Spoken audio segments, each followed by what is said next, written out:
Hokies! Hello, Hokies. It is finally game week. Hokies and Mountaineers for the first time since 2005. It's also time for the first GDP Game Day preview. For that, I bring in Tech Hall of Famer Mike Burnup. And Mikey, you are the perfect person to talk to about a rivalry dormant since 2005 that most involved this time around have never experienced before. What are they getting themselves into?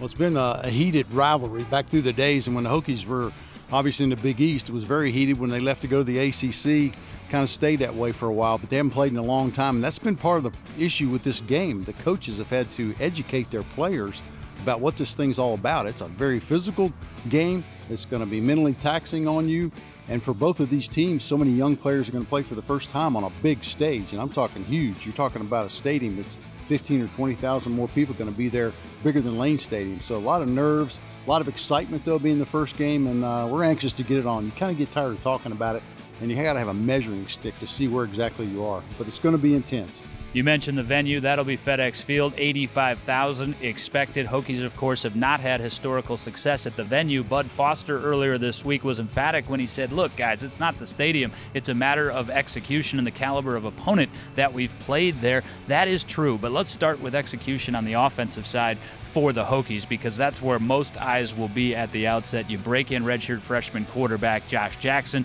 and a lot of other newcomers around him. How they handle that exposure in the early going may determine success or lack thereof. Yeah, that's true, and a lot of it's going to be decided upon how the offensive line does. The right side has been retooled, and you got Braxton Pfaff's going to start, and Kyle Chung is going to start. So, and you got a lot of young receivers. I mean, you had Cam Phillips and C.J. Carroll, but there's a lot of youth backing those guys up, so we're going to have to see how they respond on the big stage. You got some quality and some depth at running back. We'll have to see maybe who gets the hot hand. Coach Fu doesn't care as long as they are productive in the running game. So a lot of question marks, and we'll have a lot of answers after this game. Meanwhile, for West Virginia on the defensive side of the ball, they return just 3 starters. They do get 1 injured star safety back in Askew Henry. But, Mike, this is a defense that also will be breaking in a lot of newcomers. That matchup really, really intriguing. Yes, it is. I mean, you think about it. They got a lot of young players and a lot of guys that got to fill some spots. And so it's going to be exciting from that standpoint to see what kind of players are going to step up on both sides, because it is going to be kind of fresh and new for them.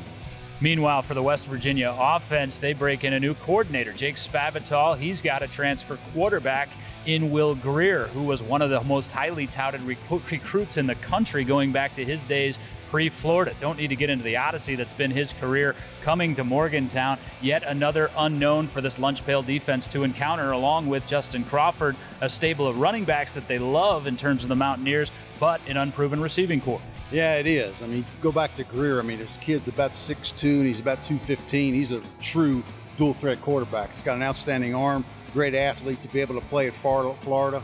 Dual-threat quarterbacks sometimes in the past have hurt Bud Foster's defense. So you got better linebackers and better defensive backs now, I think. So you got to be better prepared for that. But I think the concern for Virginia Tech is the defensive line, the depth. When you look at the depth chart, I think those front 4 are solid guys. The backups, you got 3 redshirt freshmen there, Lays, and that concerns you a little bit.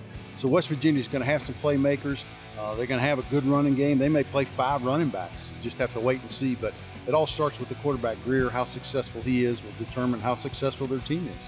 Meanwhile, as you can see and hear behind us, progress continues as campus works towards the home opener against Delaware on September 9th. But oh, so much business to tend to before we get to that point. Mountaineers, Hokies, 7:30, Sunday, September 3rd. Mike and I can be heard across the Virginia Tech IMG Sports Network with the Kubota Kickoff Show beginning at 6. We'll talk to you then, Hokies. Until then, this has been the GDP.